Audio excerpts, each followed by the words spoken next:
ముఖ్యమంత్రిని అవుతా జగ్గారెడ్డి. రాబోయే 10 ఏళ్లలో పీసీసీ చీఫ్ పదవి చేపడతానని, ముఖ్యమంత్రిని కూడా అవుతానని కాంగ్రెస్ నేత జగ్గారెడ్డి సంచలన వ్యాఖ్యలు చేశారు. ప్రస్తుతం సోనియా గాంధీ, రాహుల్ గాంధీ చెప్పింది ఫాలో అవుతున్నారన్నారు.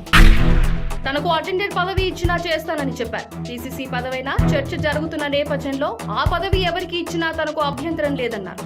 ప్రస్తుతం జగ్గారెడ్డి చేసిన వ్యాఖ్యలు హాట్ టాపిక్ గా మారాయి.